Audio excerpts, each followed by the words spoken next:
Vladimir Mishev versus Georgy Chalakchev.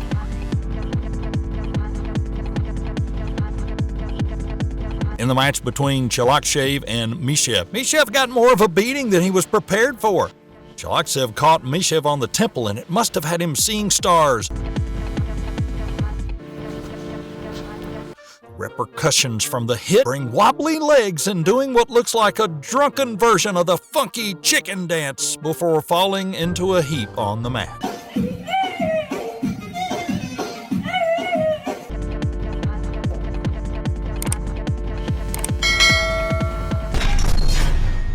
Douglas Lima versus Michael Page.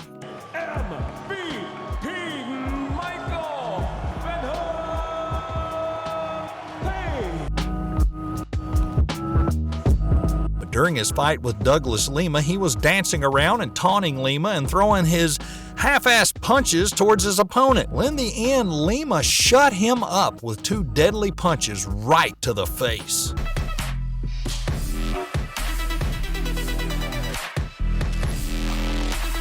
A few moments later. Beautiful kick. We were talking about that kick, but watch the shot right here. That right hand, boom, touches that chin. He is unconscious right now. Didn't even need the... Nanan versus Tanaka Daisaku, MMA. During an otherwise serious and legitimate MMA fight, these 2 contenders started a different type of battle, a dance-off. Run.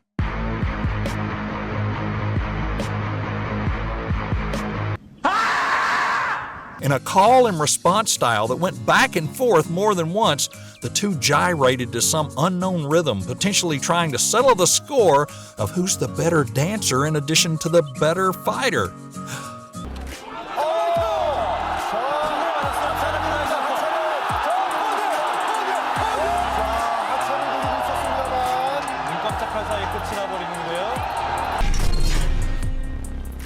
Gao Dukai kick to referee's face. In this fight, Muay Thai fighter Gao Dukai knocked out both his opponent and the match's referee at the same time.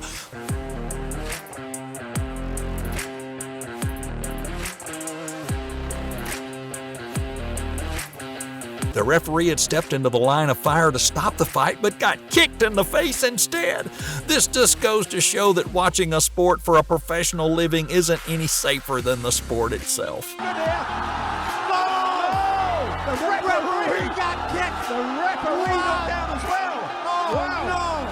That is something I don't think I've ever seen in over 30 years of watching. Johnny Walker versus Justin Lede.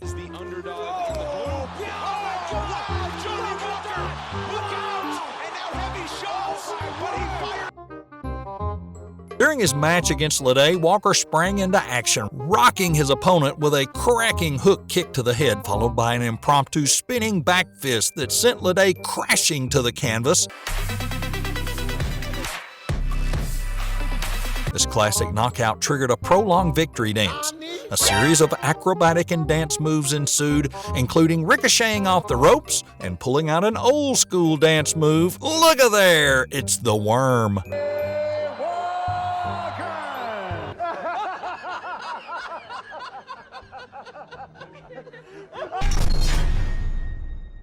Conor McGregor.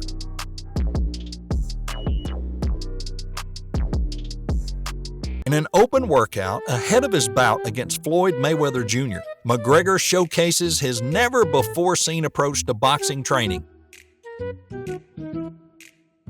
It looks like a dislocated, wacky-waving inflatable tube man. It's no surprise this weird visual went viral.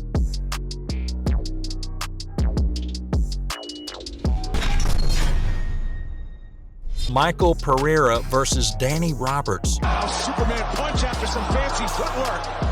Pereira introduced the UFC fans to his unique capoeira fighting style in his debut against Danny Roberts, but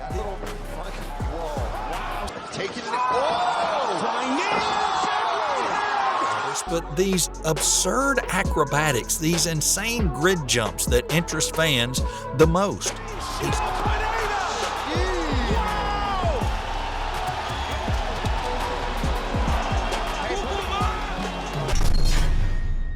Joe Cottle versus Cassius Chaney. Joe Cottle was literally knocked out of the ring by Cassius Chaney. Cottle tried to move his heavy body to respond to Chaney, but, well, he couldn't, unless you call wobbling back and forth, followed by stumbling and falling out of the ring, moving.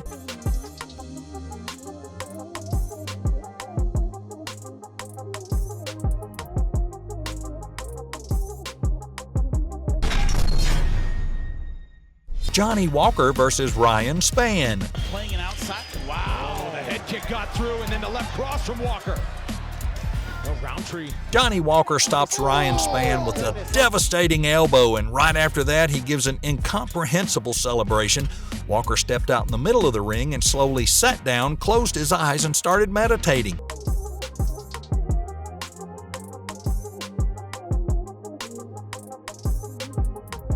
Maybe that's how Walker calms down and repents after the merciless blows to his opponent's head.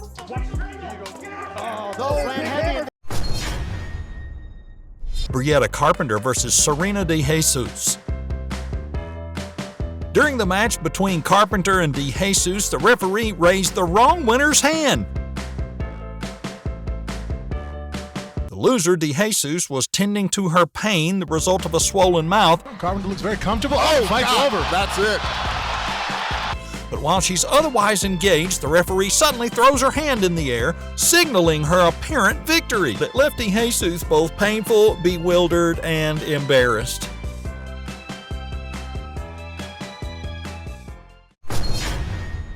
Steve Willis, referee. He has a habit of looking very excited when fights are intense. His mannerisms and facial expressions as he sees powerful shots are just utterly hilarious.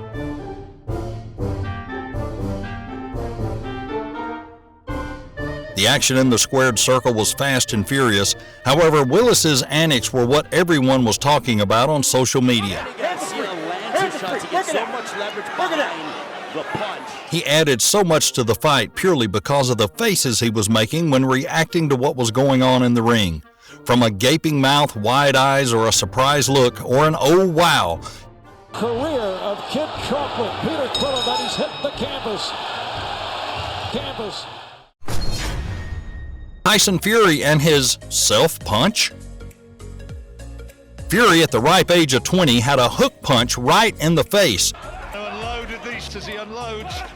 As Lee Swaby backed to the ropes, Fury loaded up and launched one of his titanic uppercuts, which sailed past Swaby but completed the arc and caught him right between the eyes. His head snapped back and he was stunned by his own blow. It was the boxing equivalent of scoring into the wrong goal, but presumably far more painful.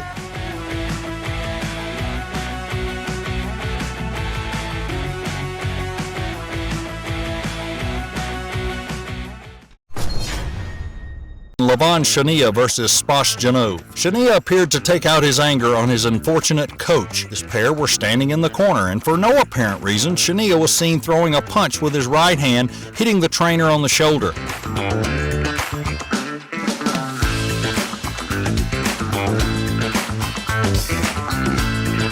The stunned man knocked Shania back with a slap. The response then saw Shania throw another punch, this time a left.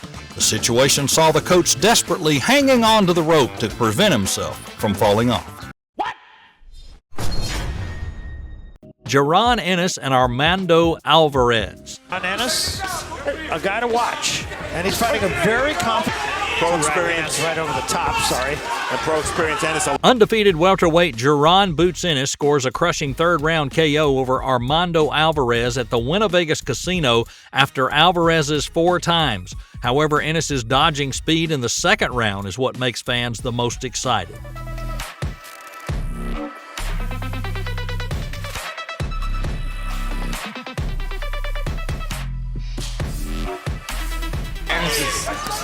Speed is giving. Get ready for that. Well, when you with a guy that's fast, you don't punch with him, and you got to keep his hands up, block a lot of his shots, and keep coming forward. And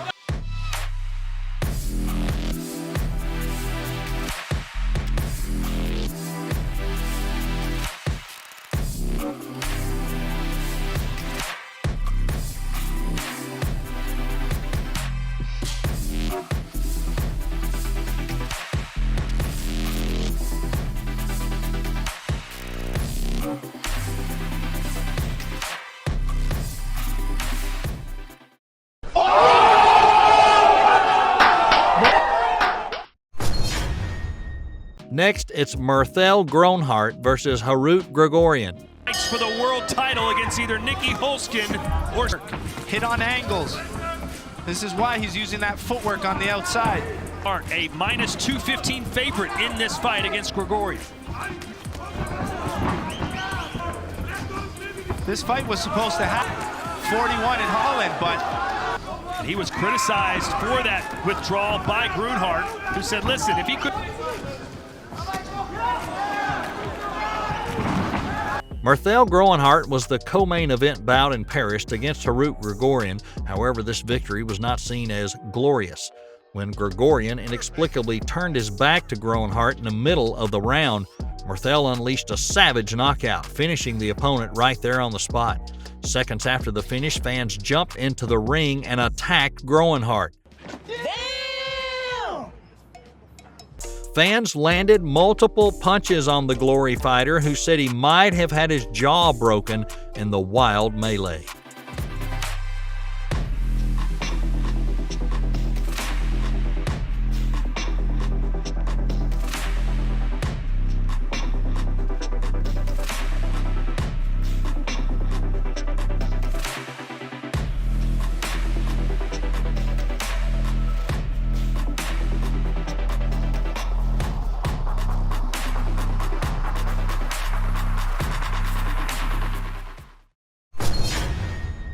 Next, it's Grzegorz Proksa versus Sergio Mora.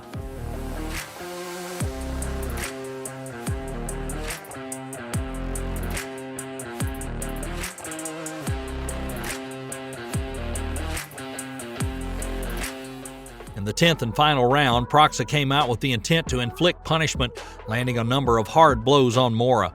With sharpness, Mora could dodge the stab from the opponent's side in time.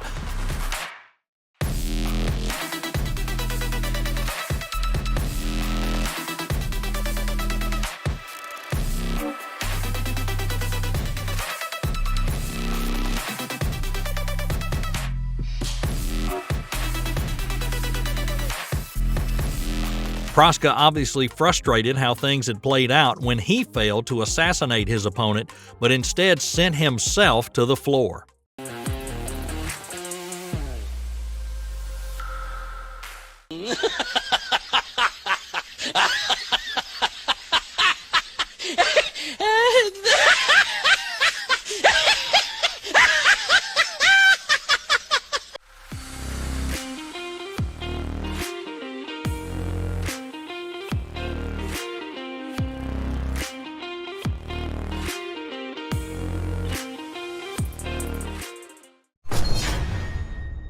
Next up, it's Canelo Alvarez and Dimitri Bivol.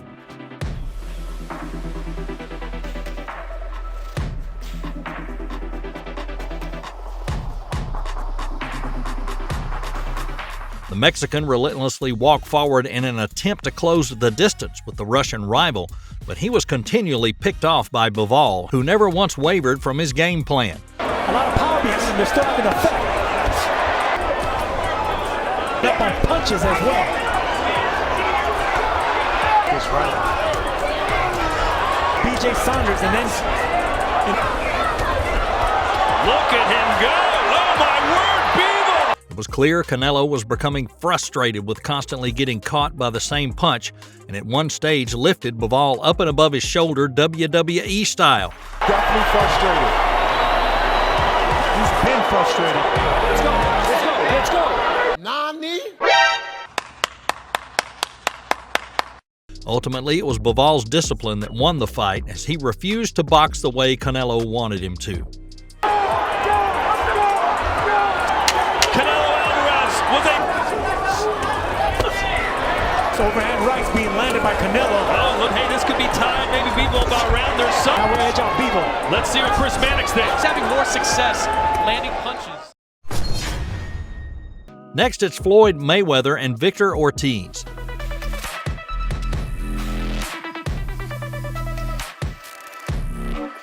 Mayweather seemed formidably challenged by vicious Victor Ortiz. He launched consecutive stabs straight to Floyd's face, sending Floyd back to the corner.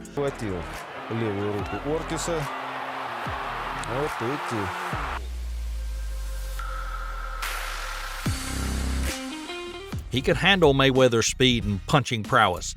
Maybe that's why Ortiz got excited. So he threw a headbutt in the corner, making his opponent wince.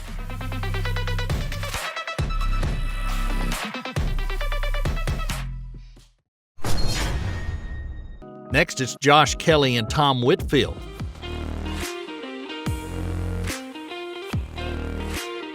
This was just the third fight of Kelly's professional career, but this young fighter showed confidence beyond his years, dropping his hands to lure his rival into strike.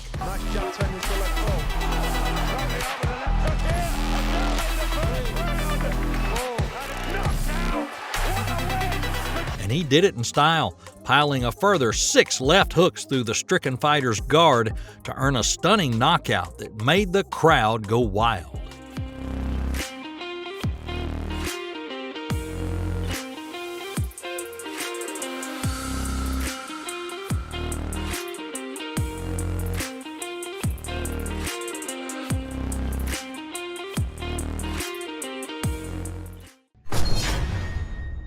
Next, it's Paul Samuels and Cello Renda.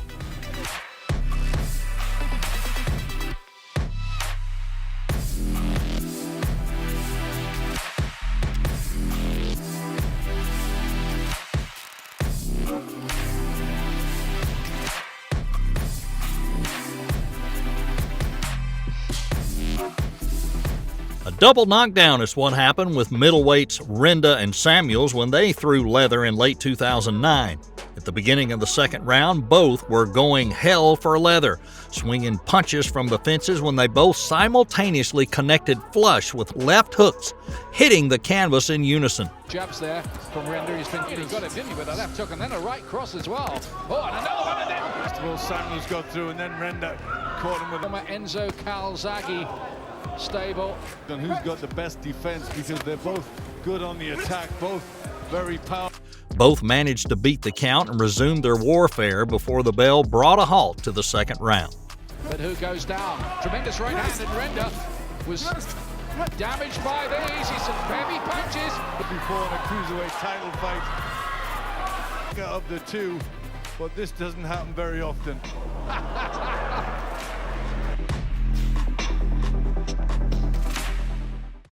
Oh my God! Wow! Next, it's Julio Madera and Marc Castro. I like what I'm seeing. And Marc Castro in the silver and black. And Madera comes out swinging. Word on the street is this. His last fight came back in August. This is his first. Left uppercut coming inside with a right hand. Oh, good right other one. And the jab landing. Madera not at all fazed by the lofty credentials of Castro, a 17-time national amateur champion, and he was managed by high-powered Keith Connolly. Castro had to take the first knockdown of his young career. A counter left hook by Madera dropped the unbeatable Fresno native midway through round 2. Early. But now he's got someone in front of him who's solid, who's coming forward, who's punching back. Oh! Prior fights were at 130. They're trying to see how he does against bigger. Likely go back down to 130, but here he is. The size, he's bigger than his opponent. Good shot from Castro. Scheduled for 6. Madera doing a good job keeping that guard tight. Solid right hand.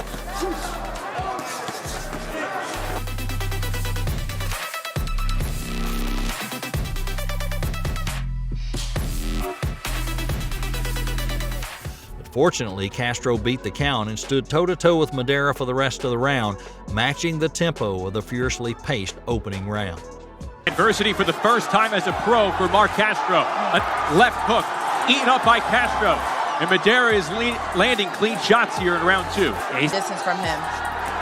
To gather himself. Right. Well, he's staying long. And now solid. Rhythm, and I like that. Beautiful. Different look than amateur, and it.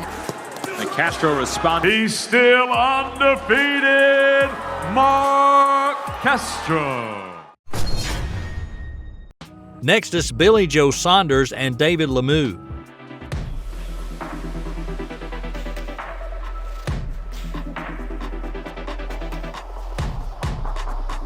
In the match against Lemieux, Billy Joe Saunders creates a funny moment at the end of the 5th round. As David was trying to land quick and dangerous right hooks, Saunders quickly backs in the corner and raised his hand to greet the audience.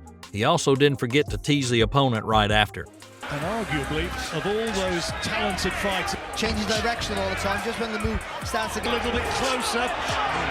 2 big swings, a half smile from Saunders as he punished it. Sachu Powell and Cornelius Bundridge.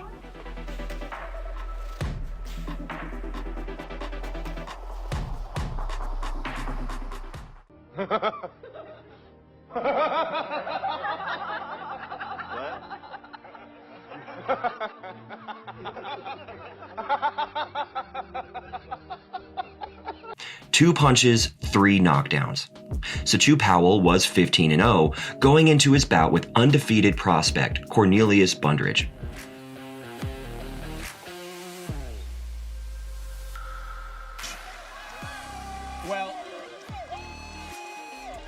Bundridge was 21-0, and both boxers put each other on the canvas right after the opening bell. They both jumped to their feet, but Powell put Bundridge down with 1 punch immediately after.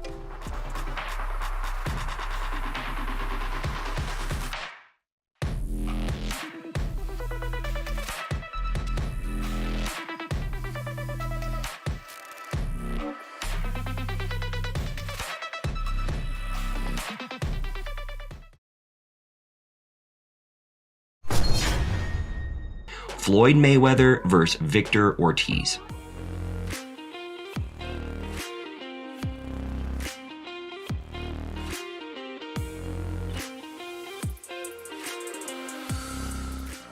Let's get the most recent one out of the way.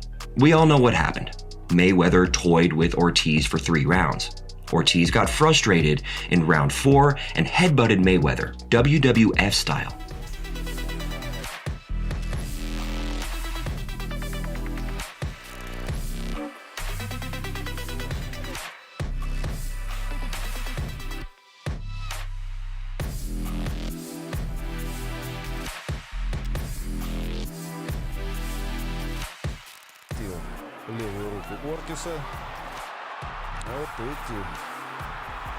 Ortiz then hit Mayweather with a series of kisses and hugs in an attempt to make amends. Referee Joe Cortez spaced out and left the fighters alone. And then bam, Mayweather ends the fight with legal sucker punches.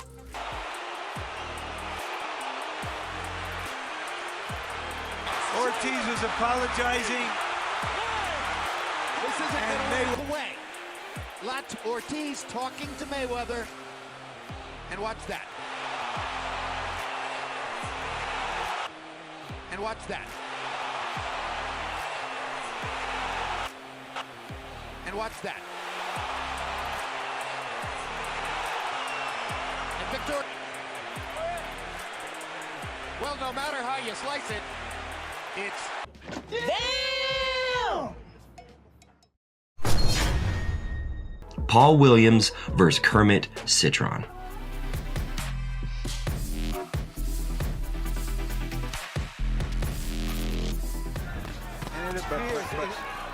In a seemingly even fight that appeared headed to a late decision or stoppage by either fighter, Citron inexplicably decided to live up to his first name and leaped out of the ring like a frog after tripping on Williams' foot.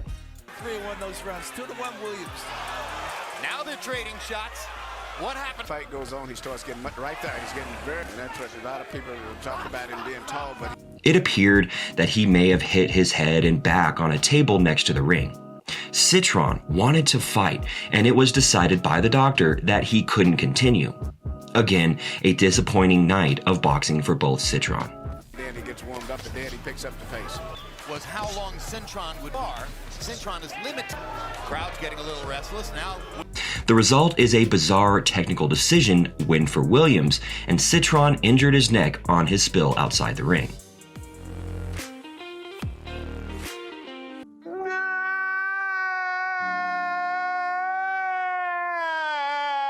Fight so far.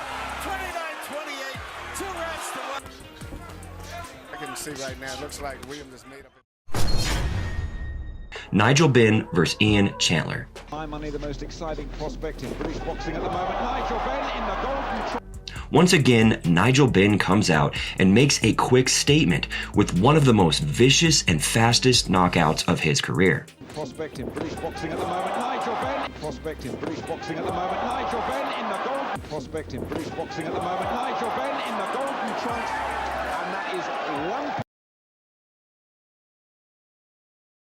After dodging 2 stabs from his opponent, Nigel Benn delivered a single punch in the whole match, and it was also the last punch to knock down the opponent.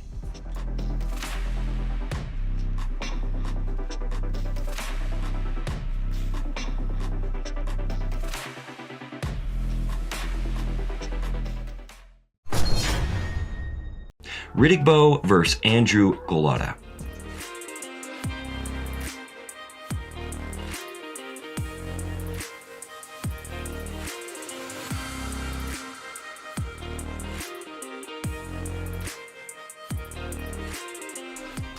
Most boxing fans know how this fight ended. Golota, seemingly ahead on the scoreboards, simply couldn't stop hitting the rapidly fading bow below the belt and was ultimately disqualified for his underhanded work.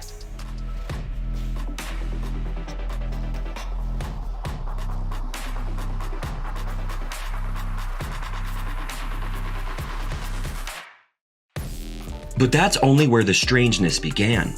To add insult to injury, some of Bo's cronies entered the ring and attacked the unsuspecting Golota, and proceeded to pound on him.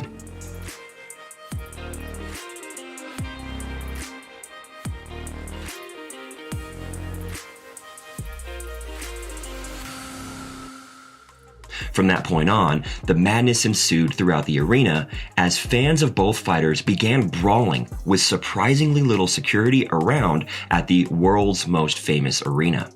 To put it bluntly, this was one of the darker days in Madison Square Garden's storied history.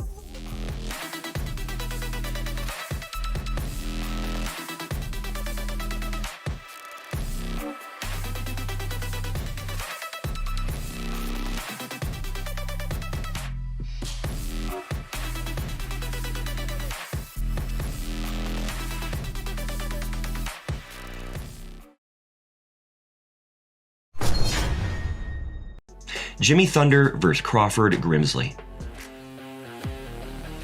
A brutal right arm was unleashed, sending Grimsley falling back onto the floor and convulsing on the spot.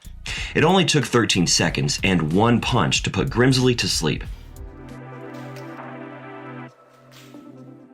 What? Gerald McClellan KO Jay Bell.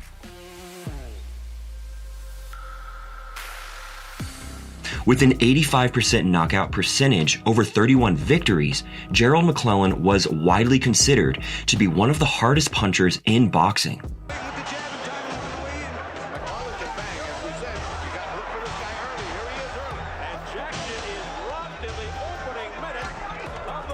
His power took him all the way to beating Jay Bell. At the sound of the bell, the fighters took a look at each other, and McClellan landed a powerful left hook to the kidneys, which immediately sent Bell to the canvas. It only lasted 20 seconds. Off the field, an honor student. And look at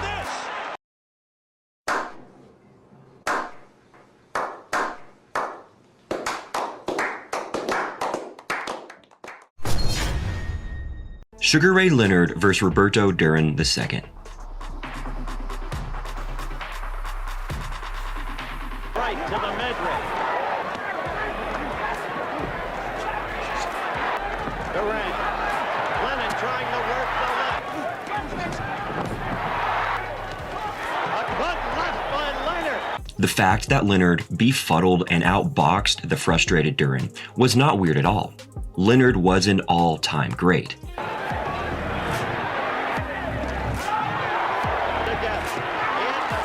But so was Duran, and that's what makes the ending so weird. Seeing a fighter as prideful as Duran literally quit and walk away transcended weird. It was darn right jaw-dropping, given his reputation.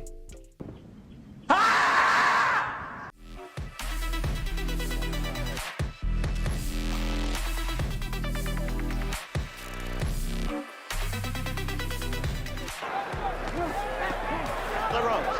May run, broken up. Lay on now. Duran is staring and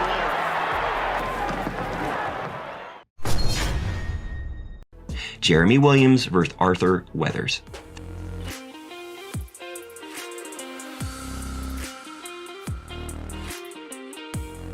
Jeremy Williams had 9 knockouts in a row, but his opponent, Arthur Weathers, was hoping to make that come to an end.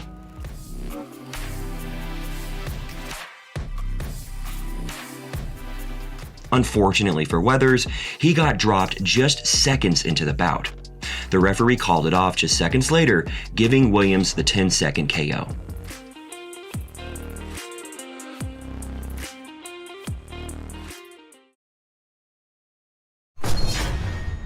It's Ricardo Mayorga versus Fernando Vargas.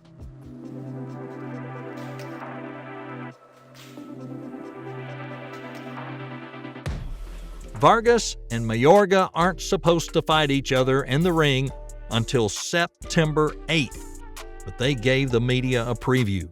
Two of boxing's more emotional fighters got into a brawl during the formal announcement.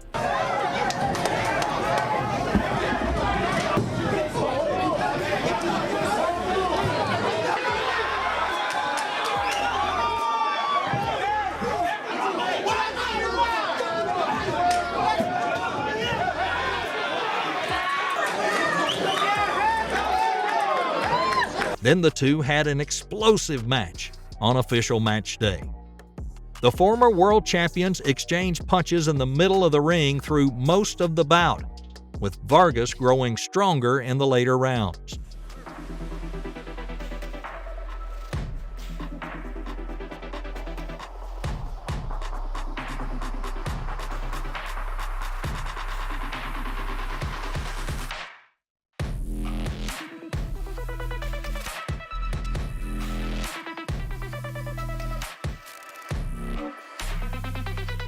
But it wasn't enough. Mayorga began celebrating midway through the final round, thrusting his right fist in the air during brief lulls in the action. As the 12th round ended, both fighters celebrated as if they'd won. But only one could win, and that would be Mayorga. Combination. Instead, it's Mayorga who goes on the attack on the 10-second clap. Mayorga fires. Another short right hand scores for Vargas. Listen, those are meaty, rock-like. 80 seconds.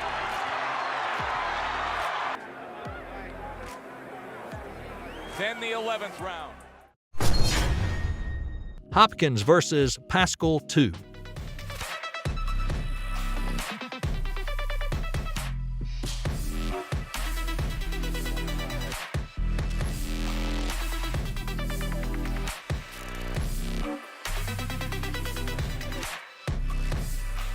Former world boxing champion Bernard Hopkins and light heavyweight title holder Jean Pascal nearly came to blows during their press conference in Montreal to announce their rematch.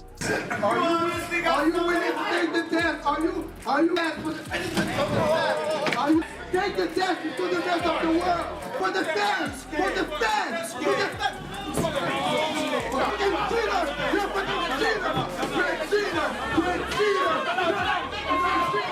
The Philadelphia boxer weathered an early attack from his Canadian opponent before landing more punches and avoiding many of Pascal's power shots, jabbingly and landing a number of heavy right hands. The two also had a tough, exhausting fight. However, Hopkins did enough to win, with the judges each having him ahead on points after the 12th round.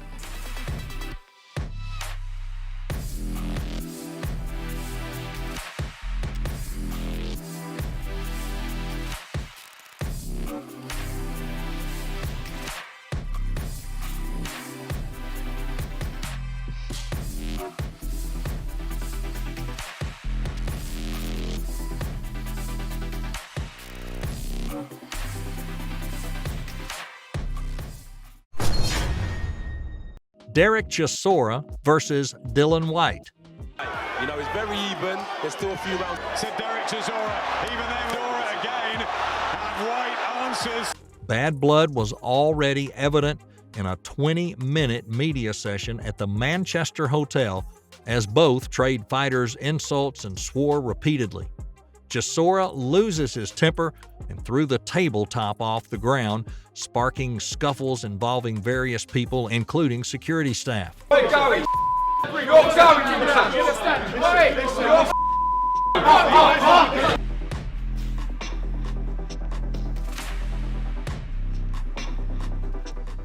The two had a fierce battle after that collision. White and Chisora both started fast, exchanging punches early, with Chisora closing the distance and applying constant pressure, with White counterpunching on the back foot. In the later rounds, White and Chisora began to fight up close, with both men exchanging a series of punches aggressively. And it seemed that Del Boy's efforts weren't enough when the victory belonged to the body snatcher by unanimous decision.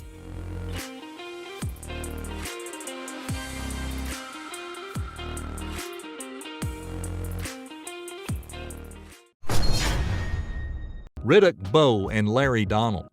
Larry combination. Bowe right hand lead and then comes with a wild swing. Dangerous. One of the great unknowns when you enter the boxing ring is how hard your opponent will be able to hit you. This wasn't the case when Larry Donald met Riddick Bowe, as Bowe had already delivered a couple of powerful shots to his face during the press conference.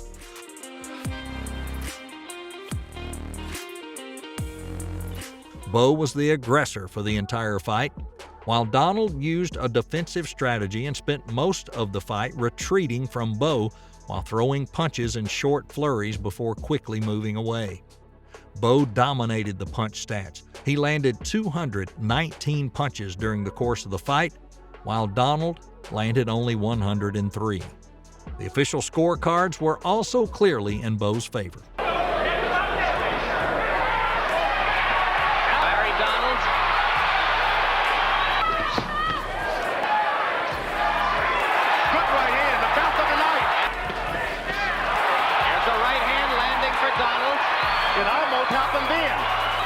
Bowe trying to beat Donald to the spot. Hard right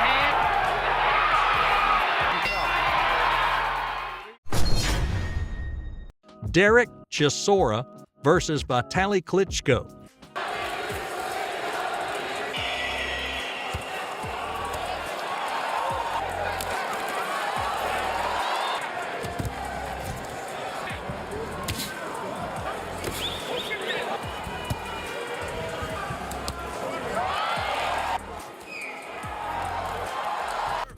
Chisora spit in the face of Vladimir Klitschko before fighting his brother Vitaly. He then got in a brawl with fellow British fighter David Haye at the post-fight press conference.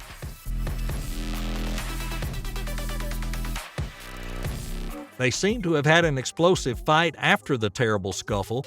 Klitschko boxed a disciplined fight with changing angles and superior footwork, and was able to keep the aggressive and offensive Chisora at range for the majority of the rounds. At times, Chisora was able to deliver punishment of his own, with most of his work coming in body shots and hooks to Klitschko's head.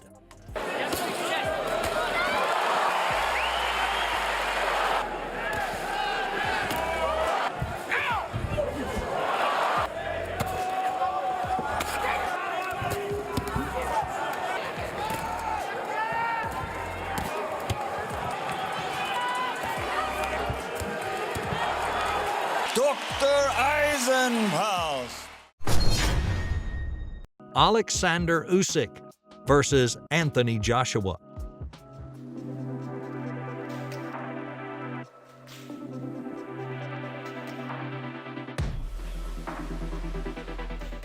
Anthony Joshua threw two belts to the ground and stormed out of the ring after his split decision defeat against Oleksandr Usyk. The defeat against an opponent under Usyk made Joshua encounter a big hit. AJ rushes to practice hard in the hope of regaining his glory. Under the scorching heat in Saudi Arabia, Joshua produced a valiant effort that saw him improve massively from the first fight. However, it was still no match as Usyk managed to defend his IBF WBO, and WBA titles.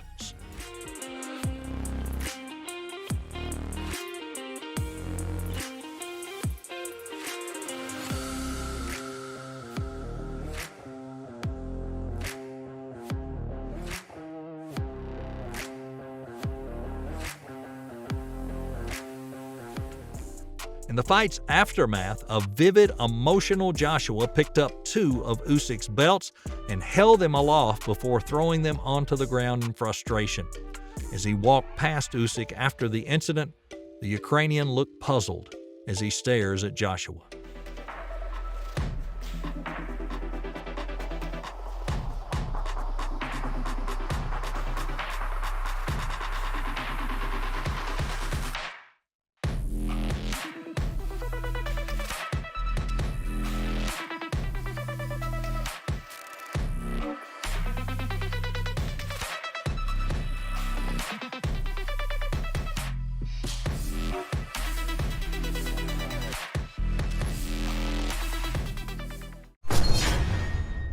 Juan Manuel Lopez versus Wilfredo Vasquez Jr. On fight night, a Puerto Rican grudge match that was years in the making was finally taking place when Juan Manuel Juanma Lopez and Wilfredo Papito Vasquez Jr. snapped their respective retirements to fight each other.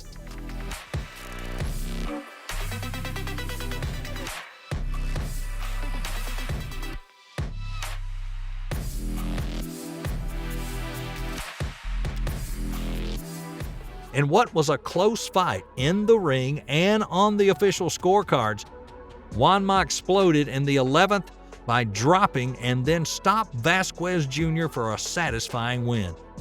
Right after the conclusion of that fight, Juanma went over to Vasquez's corner and began trading punches with his rival's trainer, Albert El Entrenadorcito Rivera.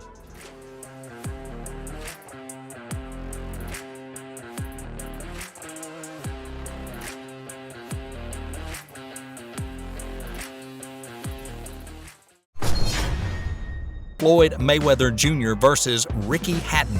A few moments later. This is definitely not Dancing with the Stars. I think it's turned out to be a very good round for Floyd Mayweather because he was... During his fight against Mayweather Jr., Ricky Hatton was arrogant and provoked his opponents with some really strange actions.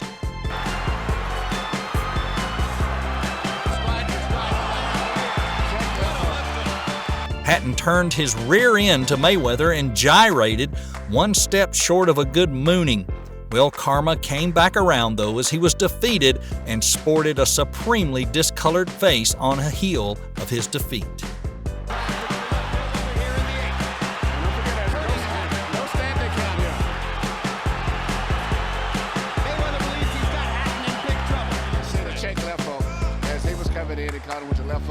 Which he's been hitting with quite often tonight. Every situation for Hatton. Javier Fortuna versus Abner Pin Cotto.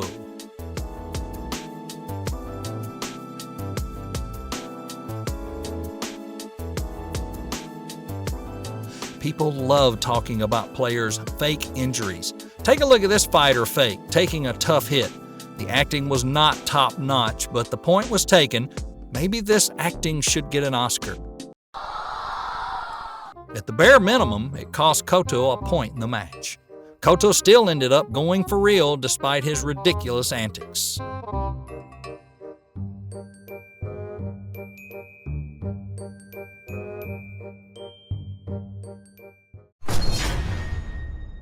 Butterbean versus Jackie Beard. Karma often comes late, so it's not always easy to connect the dots. However, for Jackie Beard, karma came during the match against Butterbean. Beard is on the arrogant side and doesn't concern himself with counterattacks from his opponent.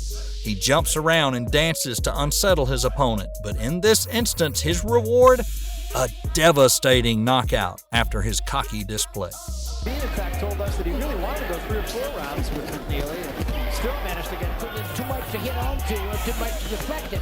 But I think if you get nailed with a 16, you can get The collapsed arena. While two boxers are fully engrossed in their match, an incident happens. The guy punched his opponent so hard with a right it reverberated through the whole ring. It was followed by a rare triple TKO. The ring gave way and collapsed, trapping both boxers and the referee.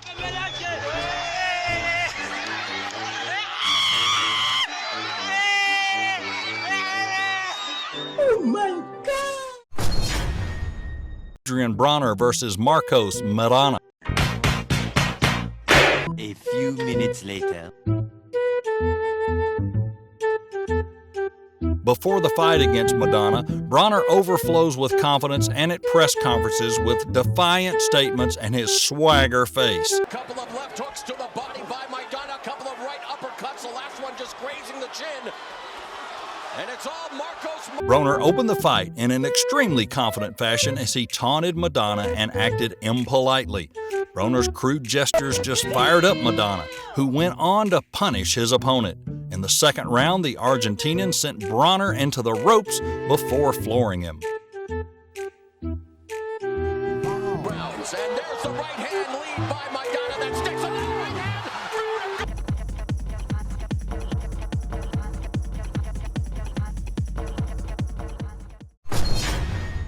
Florian Marcu versus Tommy Broadbent. The audience both cried and laughed when witnessing the fight between Tommy Broadbent and Florian Marcu. Perhaps because he knew his opponent was highly appreciated, Tommy decided to develop a style like no other.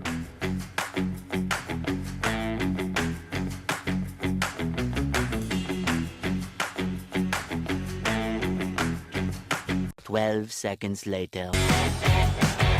Instead of focusing on the competition, he used all sorts of tricks to tease his opponent, but it had no effect for him. Tommy received several blows to the midsection and then collapsed.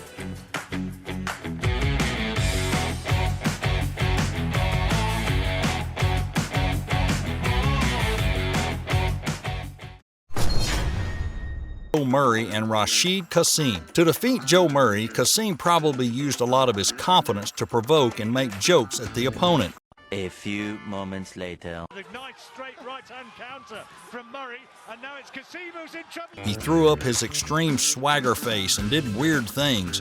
Perhaps he thought these antics would discourage Murray, but the reality was contrary to his wishes. A huge, damaging punch right to the face was the stoppage of Kassim's swagger.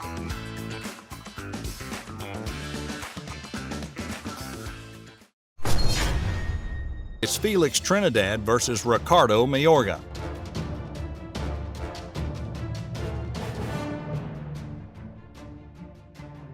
Whether or not Mayorga had the skill to compete with the very best didn't prevent him from displaying arrogance.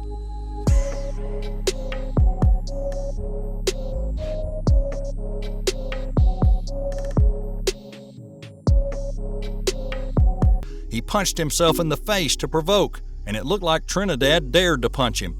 In addition, he also has a very bizarre body sway dance to tease his opponents. However, even doing all his shaking, he was knocked out by Trinidad.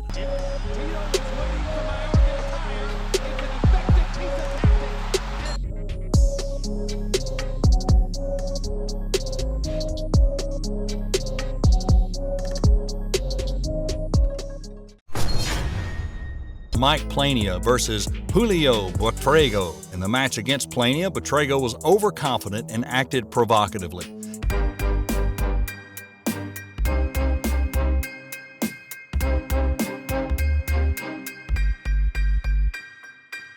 He reacts to his opponent's successive blows by slamming his hand into his own stomach as to invite Plania to rush forward and hit him. Well, Plania satisfied him with a final blow that sent him free-falling to the floor.